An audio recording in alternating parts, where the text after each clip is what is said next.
Seja bem-vindo à aula de tipos primitivos da linguagem Java. Na aula passada, você aprendeu como declarar variáveis. Nesta aula, vamos trabalhar com dados primitivos, conhecer seus tamanhos, aprender como realizar conversões entre um tipo e outro. Na aula passada, nós vimos que é possível criar variáveis declarando o seu tipo. Logo após o seu tipo, o nome da variável. Então, por exemplo, idade. E, em seguida, atribuir um valor a essa variável. Agora, quais são os tipos chamados primitivos da linguagem Java? O que é um tipo primitivo? Um dado primitivo, ele não é um objeto. Ele é apenas o seu valor, sem nenhuma funcionalidade extra. Mas que valores são primitivos? Nós temos o tipo inteiro, o tipo byte, short, long, float, double, char, void e boolean.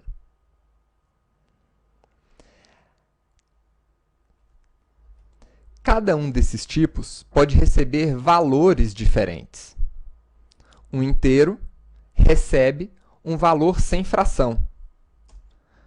Um double pode receber um número fracionado.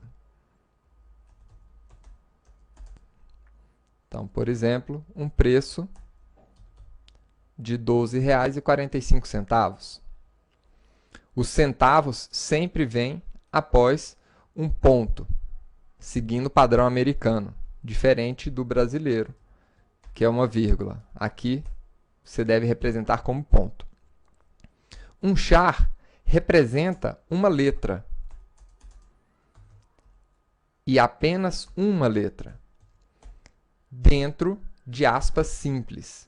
Na aula passada, nós vimos o tipo de dado string, que representa um texto. No char, você só recebe apenas uma letra, ou um caractere.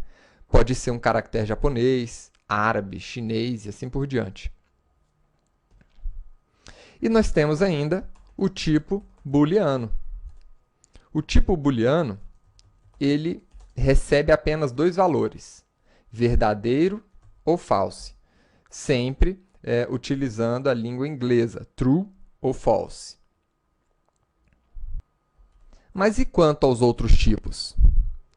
Eu sei que o inteiro recebe um número, o double um número fracionado, o char um caractere e o booleano um verdadeiro e falso. Os outros tipos vão se diferenciar um do outro pelo tamanho de informação que você pode colocar dentro dele. Um inteiro, um byte, um short ou um long, todos esses recebem números sem fração. Um float e um double recebem números fracionados. O char é um caractere, o void é um tipo de dado que representa a inexistência de valor, e o booleano verdadeiro ou falso. Então, para mostrar para vocês o que isso significa exatamente, um char ele ocupa 16 bits de informação. Um bit significa um 0 ou um 1. Lembrem-se que em linguagem de máquina, o que a máquina entende são zeros e uns. Então, para representar um caractere, eu utilizo 16 posições preenchidas com 0 e uns. Um byte ele ocupa 8 posições, um short 16, um inteiro 32 posições, um long 64, um float 32, o double 64 e assim por diante.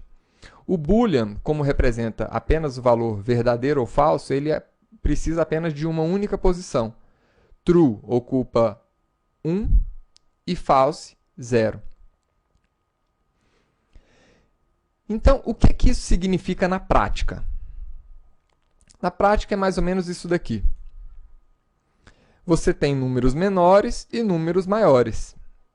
Dependendo do tamanho do número que você quer representar na sua variável, você vai utilizar um tipo que suporte um valor maior ou um outro tipo que suporte um valor menor.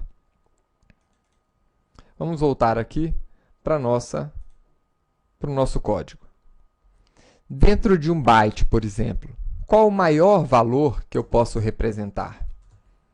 Um byte, ele suporta até o número 127. Se eu quiser representar o número 128, eu já não consigo. Então, ele é um número pequeno, representando aqui até 100, por exemplo. Um short, ele já suporta um valor um pouco maior. Ele suporta até o valor 32.000. 32.768, para ser mais exato. Então, até 32.000 nós conseguimos representar com esse valor. Uma característica interessante dos números primitivos aqui é que a gente pode separar esses números, se a gente quiser apresentar ele de uma forma mais clara. A partir da versão 7 do Java, você pode utilizar o sinal underline para separar, para tornar mais legível o seu código. Dentro de um inteiro, nós podemos representar 4 bits de informação. Aliás, 4 bytes de informação. Isso significa 32 bits de espaço. E o que eu posso representar dentro de 32 bits de espaço? Eu posso representar um número de até 2 bilhões. Então, 2 bilhões, 147 milhões, 483.647, para ser mais exato. Mas vamos colocar aqui apenas 2.000, milhões, bilhões.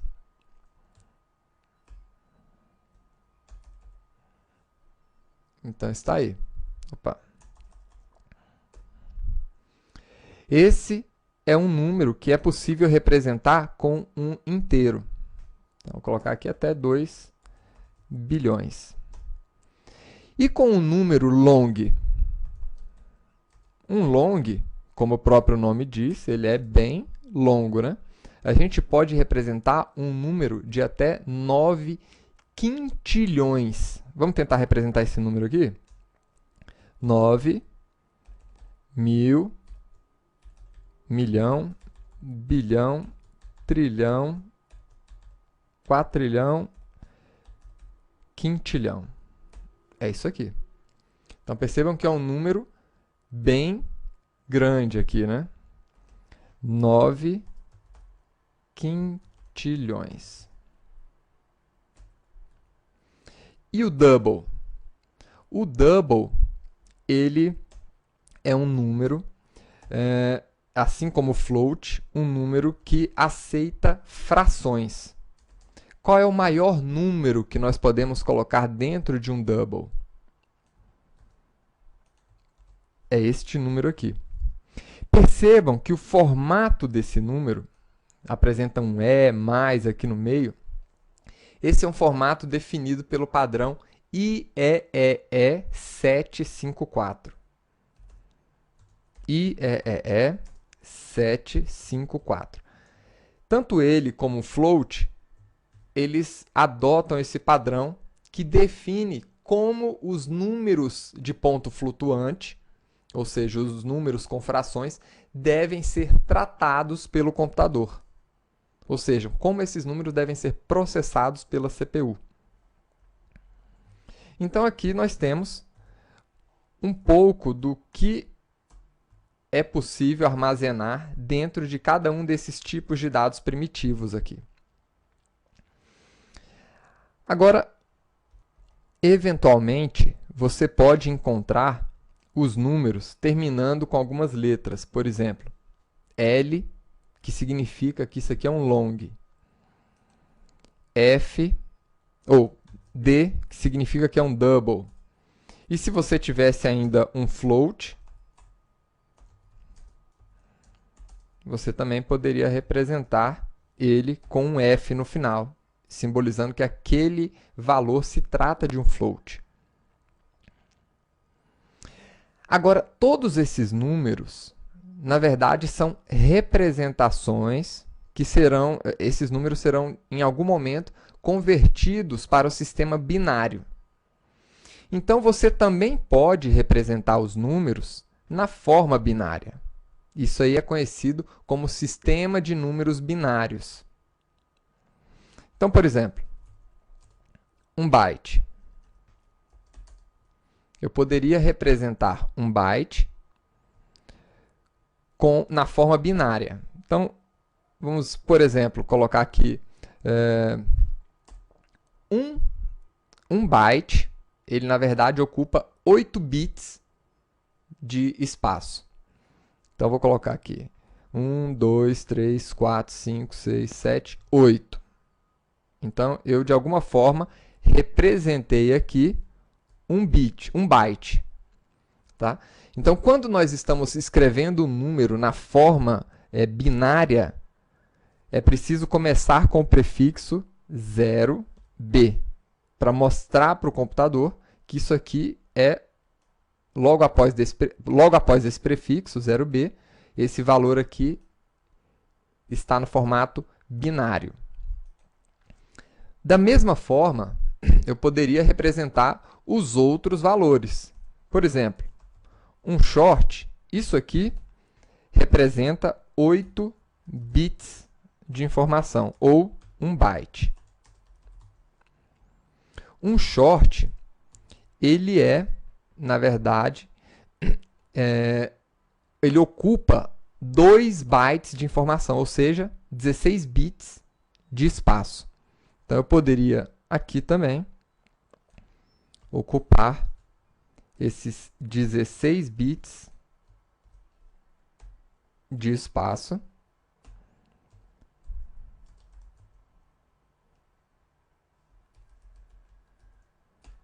Que equivale a 2 bytes de informação. E o nosso inteiro? O nosso inteiro, ele já ocupa 32 bits de espaço, ou seja, o dobro do espaço ocupado pelo short. Então, temos aqui 32 bits de espaço, ou 4 bytes de informação. Então, essas são as formas que nós temos de representar os números primitivos, os valores primitivos que nós temos. Tá? Vamos mostrar aqui com o que se parece que número, na verdade, eu estou representando aqui dentro. System.out.println.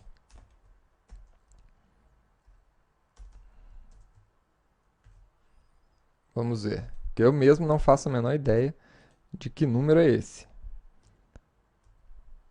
Então, vamos compilar a classe. Acabei colocando um número maior do que permitido dentro do nosso short, que ele permite até o número 32.767. Vamos tentar compilar aqui novamente. E agora sim, conseguimos compilar a nossa classe. Vamos executar a classe para ver o resultado ali da nossa variável ii. Então, o número que nós representamos aqui de forma binária nessa variável inteira é, na verdade, esse número aqui. Agora, uma última informação. Nós já vimos os vários tipos, as várias formas de declarar esses tipos. Agora, se um tipo ocupa mais espaço do que outro, então, em tese, eu posso colocar o valor de um tipo que ocupa um espaço menor dentro de um valor de um tipo, dentro de um tipo que tem um espaço maior.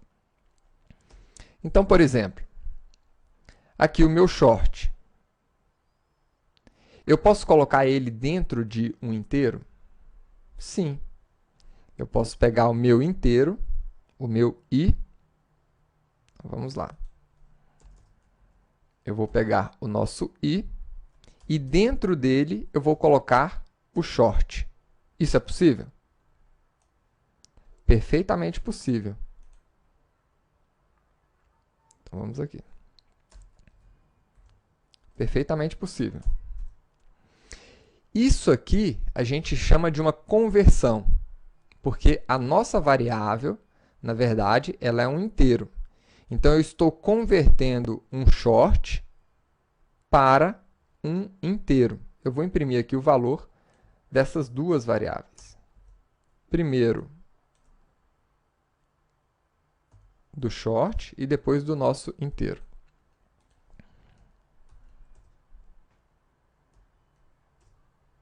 Então, tá aí. Ele imprimiu o valor do short e o short coube dentro do inteiro. Mas será que eu consigo colocar um long dentro de um inteiro? Não. Como vocês podem ver, o long ele ocupa muito mais espaço do que o que é possível colocar dentro de um inteiro.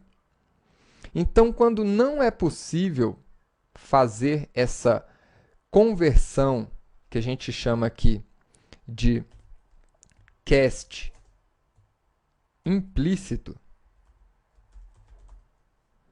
aí eu preciso fazer um cast explícito. Então, o que é o cast explícito? Então, vamos lá. O cast explícito, ele precisa que eu diga, que eu force uma conversão. Então, por exemplo, essa conversão aqui não é natural, colocar um long dentro de um inteiro. Então, vou colocar aqui um long dentro de um inteiro. Isso daqui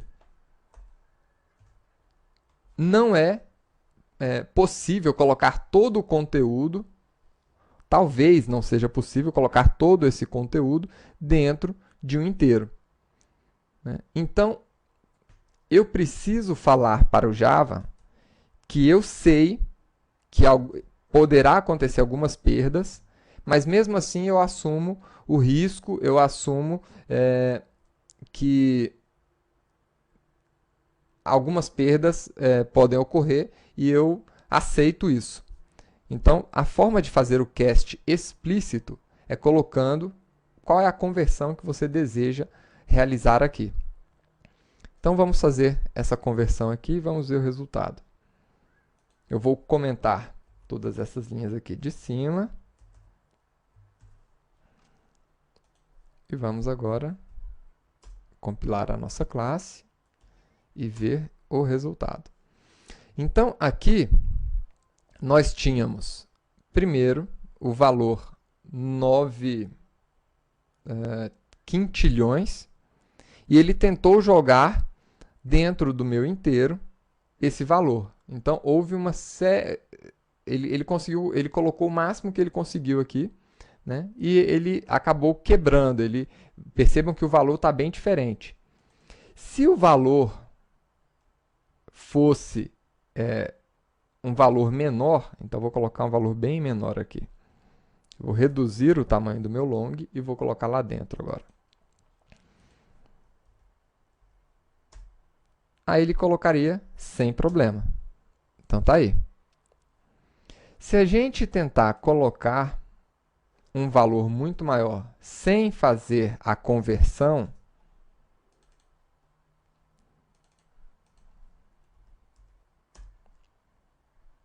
então ele vai acusar um erro para a gente.